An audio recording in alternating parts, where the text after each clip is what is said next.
4 जुलाई 2023 का दिन था। अपर जिला एवं सत्र न्यायाधीश विशेष न्यायाधीश पॉक्सो एक्ट प्रमोद कुमार की कोर्ट में काफ़ी गहमागहमी थी।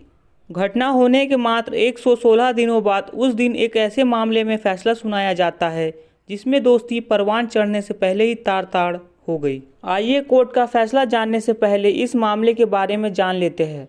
आगरा के सिकंदरा क्षेत्र के रुगड़ता के पास मंगरौल गुर्जर का जंगल करीब 6 किलोमीटर के दायरे में फैला हुआ है। यमुना का किनारा है और अक्सर जंगली जानवर यहाँ घूमते रहते हैं। जंगल की सन्नाटे भरी सर्द रात में जंगली जानवरों के खतरे के बीच कांटेदार झाड़ियों के बीच पड़ी घायल 14 वर्ष से नीलम को जब हल्का सा होश आया तब चारों ओर घना अंधेरा छा चुका था। नीलम दर्द से तड़प रही थी। उसके अंग अंग में दर्द हो रहा था। वह रात भर तड़पी रही। वह टूटती सांसों को संजोई हुई थी। प्यास से उसका गला सूख रहा था, वहीं घावों से खून बह रहा था। इस हालत में भी नीलम ने हिम्मत नहीं हारी। बेसुध शरीर ने हिम्मत कर हिलने की कोशिश की तो कांटे चुभ उठे। वह असहनीय दर्द को पी गई और कांटों के बिस्तर पर पड़ी पड़ी सुबह होने का इंतजार करने लगी। जीवन और मृत्यु के संघर्ष के बीच सुबह जब सूरज की रोशनी दिखाई दी तो इतनी हिम्मत आ गई कि वह करीब 100 मीटर घसीटकर रोड तक पहुंच गई। आखिर नीलम जंगल से कैसे पहुंची, उसकी हालत किसने और कैसे की। गांव देहात में होली का पर्व कई दिनों तक मनाया जाता है। 9 मार्च 2023 को आगरा जिले के थाना सिकंदरा के मांगरोल गुर्जर निवासी 14 वर्ष नीलम गांव में रहने वाली अपनी मौसी के यहाँ होली खेलने को कहकर घर से दोपहर लगभग 2:30 बजे निकली थी। शाम 7 बजे तक जब नीलम घर वापस नहीं आई तो घर वालों को चिंता हुई। इस बारे में मौसी से संपर्क किया गया तो पता चला कि उनके वहाँ भी नहीं पहुँची थी। घबराए हुए घर वालों ने उसकी सहेलियों और परिचितों के यहाँ तलाश किया, लेकिन नीलम का गांव में कोई सुराग नहीं मिला। पूरी रात घर वाले गांव के साथ उसकी तलाश करते रहे, लेकिन नीलम का कोई सुराग नहीं लगा। सारी रात घर वालों को नींद भी नहीं आई।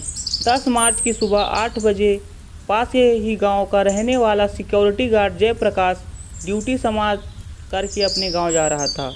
उसके गांव का रास्ता मांगरोल होकर ही जाता है। उसे सिकंदरा के जंगल के रास्ते के सड़क किनारे मांगरोल गांव से करीब 3 किलोमीटर दूर एक किशोरी लहूलुहान अधबेहोशी की हालत में पड़ी मिली। जयप्रकाश को देखते ही किशोरी ने हाथ हिलाया। गार्ड ने अपनी साइकिल खड़ी कर दी और किशोरी के पास पहुंचा। किशोरी के खून से सने और फटे हुए कपड़े देखकर जयप्रकाश ने अपने गमछे से उसका बदन ढक दिया। जयप्रकाश से कई बार पूछने पर कि कौन हो तुम, बेटी किशोरी सही ढंग से बोल नहीं पा रही थी। उसने किसी तरह अपना नाम बताया। पूछने पर अपने पिता और गांव का भी नाम बता दिया। गार्ड से किशोरी ने कहा कि मेरे भाई को फ़ोन कर दो। किशोरी ने नंबर बताया। तब गार्ड जयप्रकाश ने उसके भाई को फ़ोन कर घटना की जानकारी दी।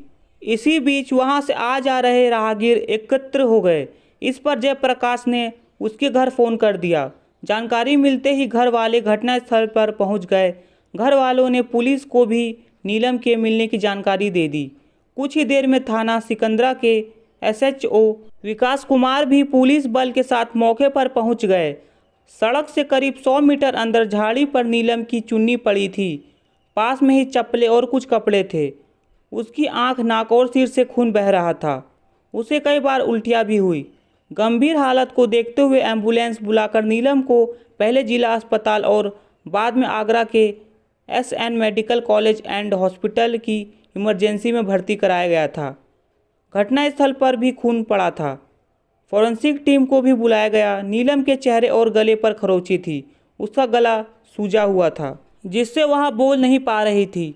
बेटी को इस हालत में देखकर मां के आंसू नहीं रुक रहे थे। पुलिस का अनुमान था कि नीलम होली खेलने घर से निकली थी। रास्ते में ही उसका अपहरण कर जंगल में उसके साथ दरिंदगी की गई थी। इतना नहीं, उसे बुरी तरह पीटा गया और गला दबाकर जान से मारने की कोशिश भी की गई। किसी तरह नीलम की जान तो बच गई थी, लेकिन उसकी हालत चिंताजनक थी। आरोपी उसे मरा समझकर झाड़ियों में डालकर फरार हो गए थे। रात भर नीलम जंगल में पड़ी रही। इस संबंध में गांव थाना सिकंदरा जिला आगरा निवासी नीलम के पिता ने थाने में अज्ञात के खिलाफ भादवी की धारा 376, 360 और 3/4 पॉक्सो एक्ट के अंतर्गत रिपोर्ट दर्ज कराई, जिसने बेटी की मासूमियत दुष्कर्म, जान से मारने के लिए गंभीर चोटें पहुंचाने का आरोप लगाया था। नीलम को दोपहर में होश आ गया। उसका गला सूजा हुआ था, इसलिए वह बोल नहीं पा रही थी। फिर भी किसी तरह उसने बताया कि वह कल दोपहर को मौसी के यहाँ जाने के लिए अपने घर से निकली थी। तभी एक बाइक सवार उसे मिला। उसने पूछा, कहाँ जा रही हो? गांव में मौसी के यहाँ, चलो बैठाकर मैं ले चलता हूँ। मैं उधर ही जा रहा हूँ, तुम्हें छोड़ दूंगा, बाइक सवार बोला। तब वह उसकी बाइक पर बैठ गई। वह उसे जंगल में ले गया, पीने को बोतल से पानी दिया। पानी पीने के बाद वह बेहोश हो गई। उसके बाद उसे कुछ याद नहीं। पुलिस को नीलम की बातों पर विश्वास नहीं हो रहा था, क्योंकि अनजान व्यक्ति की बाइक पर वह क्यों बैठ गई। फिर जब वह गांव से बाहर ले जाने लगा तो उसने शोर क्यों नहीं मचाया। नाबालिग की माँ का दर्द उसकी आंखों से झलक रहा था। माँ ने रोते हुए कहा कि उसकी बेटी के साथ जिसने भी यह कृत्य किया है उसे फांसी की सज़ा मिले। उसकी बेटी गांव में होली खेलने निकली थी, वहीं से उसका अपहरण कर लिया गया। यह बात बेटी को पूरी तरह होश आने के बाद ही पता चलेगा कि कितने लोग थे। सुबह वह इतना बस बता पाई थी कि उसे कोई नशीला पदार्थ पिलाया गया था। इसके बाद वह बेहोश हो गई थी। महिला पुलिस द्वारा तब नीलम को विश्वास में लेकर उससे बातचीत की गई। तब नीलम ने हकीकत बताई। उसने बताया कि घटने वाले दिन उसके दोस्त गणेश का फ़ोन आया था। उसने कहा कि गांव के बाहर आज होली खेलेंगे। इसके बाद वो अपने मौसी के घर जाने की बात कहकर गांव से बाहर गणेश से मिलने पहुंच गई। गणेश के साथ उसका दोस्त संतोष भी था। गणेश ने उससे कहा, यह बहुत भीड़ है, रुगड़ता चलते हैं, वहीं होली खेलेंगे। इसके बाद वह गणेश और संतोष के साथ बाइक पर बैठ गई। भूड़ हत्या ले जाकर उन्होंने उसे मिठाई बर्फ़ी खिलाई। फिर उसने बाइक जंगल की ओर मोड़ दी। जंगल में ले जाकर दोनों ने उसके साथ जोर ज़बरदस्ती की और यह हाल गणेश और उसके दोस्त ने किया है। नीलम से दुष्कर्म और हत्या के प्रयास की घटना बड़ी थी। पुलिस आयुक्त डॉक्टर प्रतिंदर सिंह ने सिकंदरा पुलिस की कई टीमों को घटना के खुलासे के लिए लगाए गए। इस जानकारी के बाद कि गणेश से नीलम की बातचीत होती है, पुलिस ने नीलम के घर वालों के फ़ोन नंबर की कॉल डिटेल निकलवाई। कॉल डिटेल्स की जांच में पता चला कि नीलम की मां के मोबाइल से एक नंबर पर अधिकतर बातें होती थी। मां इस बारे में अनजान थी। तब इस नंबर को खंगाला गया। यह नंबर थाना किरावली के गांव दावली निवासी गणेश का निकला। पुलिस ने बिना देर किए शाम को गणेश को उसके घर से गिरफ्तार कर लिया। नीलम के परिजनों को इस बात की जानकारी नहीं थी कि नीलम किसी युवक से मोबाइल पर बातचीत करती है। सिकंदरा पुलिस की गिरफ्त में आने के बाद गणेश झूठ बोलता रहा। गणेश का कहना था कि नीलम उससे मिलने आई थी, वह उसे छोड़ने गांव आ रहा था। उसका कहना था कि वह रुगड़ता गांव गया ही नहीं था। नीलम ने उससे कहा कि गांव के बाहर ही छोड़ दो, कई लोग देख लेंगे तो घर वालों को मालूम पड़ जाएगा, वह यहाँ से पैदल चली जाएगी। तब उसने उसे गांव के बाहर ही छोड़ दिया था। उसके बाद नीलम के साथ क्या हुआ उसे नहीं मालूम। उधर नीलम के घर वाले भी सही सोच रहे थे कि वह घर में मौजूद तो है तो घटना नहीं कर सकता। पीड़िता के घर वाले भी उस पर शक नहीं कर रहे थे। मगर पुलिस ने घटना वाले दिन गणेश के मोबाइल की कॉल डिटेल्स और लोकेशन निकालकर पूरी घटना का पर्दाफाश कर दिया। गणेश के मोबाइल की लोकेशन नीलम के गांव और लच्छा क्षेत्र की आई। गणेश ने इस दौरान मोबाइल खरीदने और रेस्टोरेंट में नाश्ते के लिए ऑनलाइन भुगतान भी किए थे। इस बात से उसे सच बोलने पर मजबूर कर दिया था। पुलिस ने उससे कहा कि अब झूठ बोलने से कोई फ़ायदा नहीं होगा। पुलिस के सख्ती दिखाने पर वह टूट गया। इसके बाद उसने पुलिस के सामने सारा सच उगल दिया। गणेश ने घटना का जुर्म कबूल कर लिया।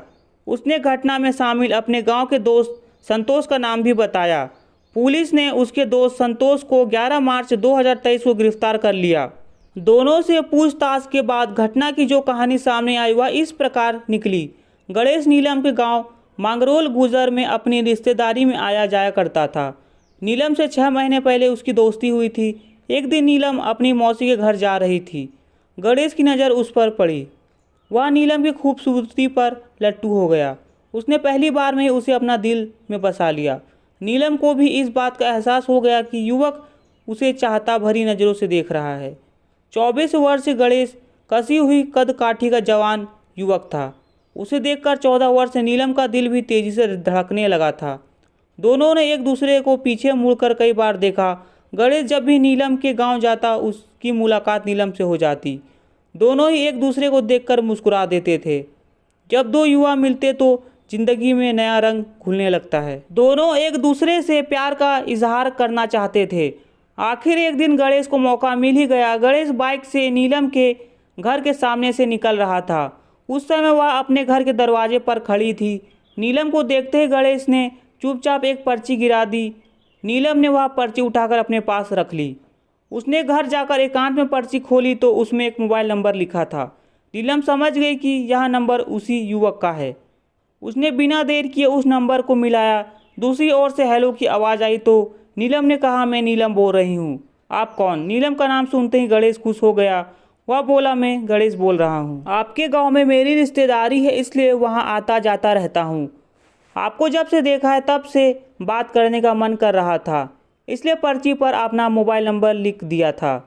इस तरह गांव की रिश्तेदारी से गणेश ने नीलम को अपने जाल में फंसाया। फिर एक दिन दोनों लोग की मुलाकात हुई। नीलम ने कहा, मैं जिस कॉलेज में पढ़ती हूँ उस कॉलेज में मैंने आपको पहली बार देखा। इस पर गणेश ने कहा, मैं कॉलेज कम ही जाता हूँ। फिर दोनों को पता चल गया कि वो दोनों एक ही कॉलेज में पढ़ते हैं। गणेश ने इंटरमीडिएट जबकि नीलम ने हाई स्कूल की परीक्षा दी थी। दोनों की उम्र में 10 साल का अंतर था, लेकिन जब प्यार होता है तो वह उम्र या जाति नहीं देखता। गणेश गांव में अपनी रिश्तेदारी में आया जाया करता था। दोनों चोरी छिपे मिलकर एक दूसरे से दिल खोलकर बातें करते थे। अब दोनों के पास एक दूसरे के मोबाइल नंबर भी थे। दोनों मौका मिलते ही मोबाइल पर खूब प्यार भरी मोहब्बत भरी बातें करते। नीलम अपनी माँ के मोबाइल से उसकी जानकारी के बिना गणेश से बातें करती थी। गणेश 3 भाई बहनों में सबसे बड़ा था। वह जयपुर स्थित एक सैलून में बाल काटता है। उसकी रिश्तेदारी नीलम के गांव में है।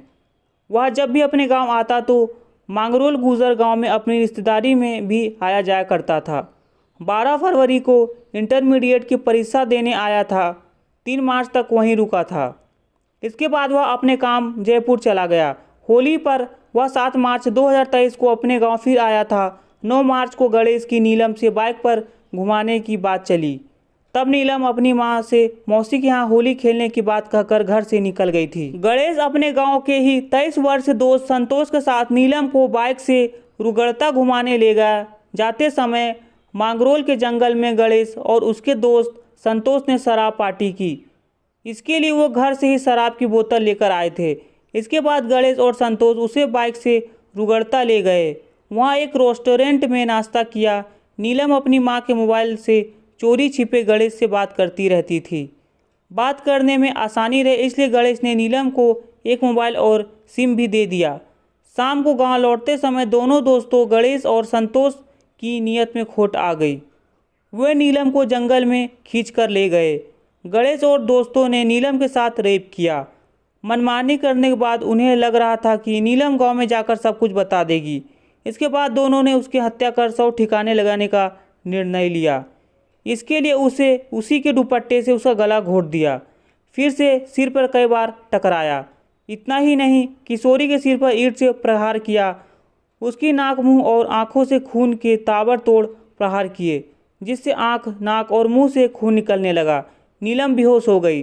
दोनों को विश्वास हो गया कि नीलम अब मर चुकी है। उसे मारा समझकर गले में दुपट्टा बांध खींचते हुए जंगल में और अंदर ले गए और कांटों की झाड़ियों के बीच डालकर फरार हो गए। इसके बाद दोनों अपने घर जाकर सो गए। इत्तेफाक से नीलम बच गई। आरोपियों को दूसरे दिन समाचार पत्रों से पता चला कि नीलम जिंदा है तो दोनों के होश उड़ गए। दोनों भागने की तैयारी में थे, मगर पुलिस ने 10 मार्च 2023 की शाम को ही दावली निवास गणेश को पकड़ लिया। इसके बाद उसके साथ ही संतोष को भी दबोच लिया। जांच में पता चला कि आरोपी गणेश और संतोष बचपन के दोस्त हैं। संतोष अपने पिता के साथ गांव में ही सैलून की दुकान चलाता है, जबकि गणेश यही काम जयपुर में करता है। 2 दिन इलाज के बाद नीलम की हालत में कुछ सुधार हुआ। उसे जिला अस्पताल से SN मेडिकल कॉलेज में रेफर कर दिया गया था। डॉक्टरों ने नीलम को 72 घंटे तक अपनी निगरानी में रखने को कहा। नीलम के सिर पर गहरा घाव था, शरीर में जख्म और गले पर सूजन भी। परिजनों का कहना था कि बेटी बस जिंदा बच गई, उसे नया जीवन मिल गया। नीलम और गणेश की उम्र में भले ही 10 साल का अंतर था, नीलम को गणेश और उसकी बातें सुहाती है। वो उसके प्रति आकर्षित हो गई थी। कहने को गणेश प्यार मोहब्बत की बातें करता था, लेकिन नीलम गणेश को अपना दोस्त मानती थी। सिकंदरा क्षेत्र के जंगल में दरिंदगी की शिकार नीलम की हालत में सुधार होने के बाद 13 मार्च 2023 को नीलम के कोर्ट में बयान दर्ज हुए। नीलम के गांव वालों का कहना था कि अब तक के इतिहास में गांव में यह पहली घटना है। अब तक गांव की किसी बेटी के साथ इस तरह की दरिंदगी नहीं हुई। इस घटना से गांव वाले आक्रोशित थे। उनका कहना था कि नीलम की हालत के जिम्मेदार को वह खुद अपने हाथों से सजा देंगे। 14 मार्च 2023 को महिला शांति सेना की कुंडलिका शर्मा, शीला बहाल, वत्सला प्रभाकर और रीता कपूर पीड़िता नीलम से मिलने और अपने स्तर से उसकी हर संभव सहायता करने का भरोसा दिया। पुलिस आयुक्त डॉक्टर प्रतिंदर सिंह ने बताया कि घटना स्थल से किशोरी पहले दुपट्टा सिर पर जिस पर प्रहार किया गया वो एक अंदरूनी कपड़ों, बाल, शराब की खाली बोतल, 2 खाली गिलास, नमकीन और खाली पाउच पॉलीथीन प्लास्टिक बॉक्स में एक आधार कार्ड आदि सबूत जमा किए। फील्ड यूनिट ने भी अलग से नमूने के लिए वहां आरोपियों का डीएनए नमूना भी लिया गया। मुकदमा में सामूहिक दुष्कर्मी सहित कई धाराएं बढ़ गई।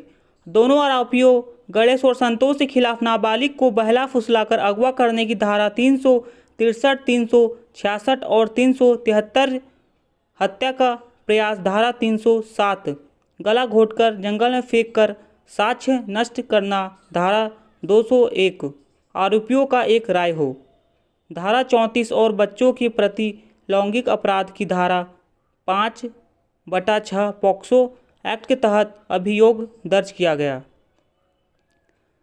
संसक वारदात में दोनों आरोपियों को न्यायालय में पेश किया गया, जहां से दोनों को जेल भेज दिया गया। अनजाने प्यार में खौफनाक अंजाम सामने आते रहते हैं। इसके बावजूद युवा पीढ़ी सबक लेने को तैयार नहीं है। पहले महिला अपराधों के बीच जहां लड़कियों को लगातार सतर्क किया जा रहा है, वहीं कुछ किशोरियां ऐसी है जो घर वाले के ऊपर होकर अपनी मनमर्जी से प्रेम करना और कहीं घूमना अपना अधिकार समझते हैं। समस्या तब होती है जब ऐसी किशोरियों के साथ कोई अनहोनी हो जाती है। 3 जुलाई 2023 को इस मामले में अभियोजना के बचाव पक्ष ने अपने तर्क गवाह न्यायालय में समक्ष प्रस्तुत किए थे। अभियोजन पक्ष की ओर से कुल 9 गवाह पेश किए गए। इनमें पीड़िता नीलम भी शामिल थी। घटना के 3-4 दिन बाद जब नीलम को पूरी तरह होश आया तब उसने बताया कि उसे होली खेलने के बहाने से गांव के बाहर बुलाया गया। आरोपी उन्हें रौनक ले गए, उसे मिठाई खिलाई, फिर गाड़ी के जंगल में की ओर मोड़ दिया। दोनों ने उसके साथ रेप किया। जब उसने घर जाकर सारी बात बताने को कही तो दोनों ने मारने की कोशिश की। घटनास्थल और आरोपियों के कब्जे से पुलिस ने बाइक, ऑनलाइन भुगतान, इलेक्ट्रॉनिक साक्ष्य, वही मोबाइल की कॉल डिटेल, फ़ोन की लोकेशन, सीसीटीवी फुटेज के साथ साक्ष्य के रूप में कोर्ट में पेश किए गए। अभियोजन पक्ष की ओर से पेश किए गए 9 गवाहों में चिकित्सक doctor Vandana Tulsi, doctor KC Bhagat, doctor Mohit Gopal Vaishnav के अलावा पुलिस जनों हेड कांस्टेबल सत्यवीर सिंह, विवेचक एसआई कुंवरपाल सिंह, वादी मुकदमा प्रधान तेजी प्रकाश सिंह के साथ मुख्य 11वां सुरक्षा गार्ड जयप्रकाश, जिसने सबसे पहले नीलम को जंगल में देखा था, की कार्रवाई की गई। पीड़िता नीलम ने न्यायालय में कहा कि वह चाहती है कि दोनों दरिंदों को फांसी होनी चाहिए। अभियोजन पक्ष की ओर से विशेष लोक अभियोजन पॉक्सो एक्ट विजय किशन लवानिया और सहायक जिला सहायकी अधिवक्ता सुभाष देरी के साथ ही वादी के वरिष्ठ अभिवक्ता संतोष दीक्षित ने न्यायालय में प्रभावी पैरवी की। रिपोर्ट में देरी और अज्ञात में दर्ज कराने पर आरोपियों के अभिवक्ताओं के दिनेश नामर और अरविंद शर्मा के तर्कों काटते हुए उन्होंने कहा कि माय लॉर्ड, कोई स्त्री लड़की गायब होती है तो सर्वप्रथम उसे खोजने का प्रयास किया जाता है।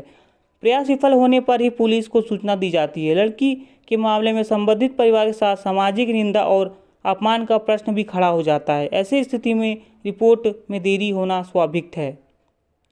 इस मामले में भी कई बार की कल्पना की जा सकती है कि पीड़िता और उसका परिवार प्रथम सूचना रिपोर्ट लिखवाने को अविलंब तत्पर हो जाए। संबंधित मामले में वादी ने अपनी तहरीर की कथन किया कि पीड़िता की तलाश करते रहे और 10 मार्च 2020 को सुबह 8 बजे उसे सूचना मिली कि उसकी बेटी के साथ दुष्कर्म कर घायल अवस्था में जंगल फेंक दिया गया है।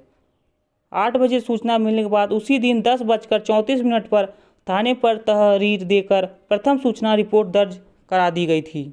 न्यायालय ने माना किया कि प्रथम सूचना रिपोर्ट दर्ज कराने में कोई भी असामान्य विलंब नहीं है। दोनों अभियुक्तों गणेश और संतोष ने दोस्ती के नाम पर नीलम को धोखा देकर उसके साथ बलात्कार किया और शिकायत करने की बात पर उसे मरार सत्र जंगल नामक जंगल में फेंक कर भाग गए। स्कूल के प्रधानाचार्य ने अभिलेखों के अनुसार बताया कि घटना के समय नीलम की उम्र 14 साल थी। अभियोजन पक्ष ने दोनों को अधिक से अधिक दंड देने का न्यायालय से अपील की। वहीं अभियुक्तों के कोर्ट से अपील करते हुए कहा कि यह अभियुक्त गुणों का प्रथम अपराध है तथा अभियुक्तगण इस अपराध में लगातार जेल में निरुद्ध चले आ रहे हैं। उनका आपराधिक इतिहास नहीं है। दोनों नए युवक हैं, इसलिए अभियुक्तों ने न्यूनतम दंड दिया जाए। दोष सिद्ध होने के बाद इस मामले की पत्रावली दंडादेश होती 4 जुलाई 2023 को न्यायाधीश के समक्ष पेश की गई। अभियुक्तों गणेश और संतोष को कारागार में न्यायिक अभिरक्षा में न्यायालय में लाया गया। दोनों कोर्ट रूम के कटघरे में सिर झुकाए खड़े रहे। पॉक्सो कोर्ट के जज प्रमोद कुमार ने दोष सिद्ध दोनों अभियुक्तों संतोष और गणेश को नीलम और गवाहों के बयान के आधार पर सभी धाराओं में दोषी करार देते हुए यौन अपराध शिशु संरक्षण अधिनियम पॉक्सो एक्ट 2012 की धारा अंतर्गत कठोर आजीवन कारावास और 1 लाख जुर्माने की सजा सुनाई। वही धारा 363 भानदांस में 3 वर्ष के कारावास और 5,000 रुपये जुर्माना, धारा 366 भानदांस में 7 वर्ष के कारावास और 15,000 का जुर्माना, धारा 360 आजीवन कारावास और 17,000 जुर्माना, धारा 201 5 वर्ष के कारावास और 10,000 रुपये का जुर्माना लगाया गया। लैंगिक अपराधों से बालकों का संरक्षण अधिनियम के नियम 7(2) एवं धारा 357 की अपराध 2 के अंतर्गत पीड़ित यथोचित प्रतिकर प्राप्त करेगी। इस केस में न्यायालय ने सुनवाई में तत्पर दिखाई और मात्र 116 दिनों में फैसला सुनाया। सिकंदरा पुलिस ने के घटना में 7 दिनों में कोर्ट में चार्जशीट पेश की गई थी। नड्डा पुलिस चौकी प्रभारी कुंवर सिंह ने मुकदमे की विवेचना की। पीड़िता को इंसाफ दिलाने में पुलिस और अभियोजन ने अहम भूमिका निभाई। कथा पुलिस सूत्र और कोर्ट के निर्णय पर आधारित है। तो दोस्तों, अपने बाल बच्चों का ध्यान रखें, उन्हें कहीं भी किसी अनजान व्यक्ति के साथ जाने ना दें, खासकर लड़कियों को। तो फिर मिलते हैं अगली वीडियो में। वीडियो यहाँ तक देखने के लिए धन्यवाद।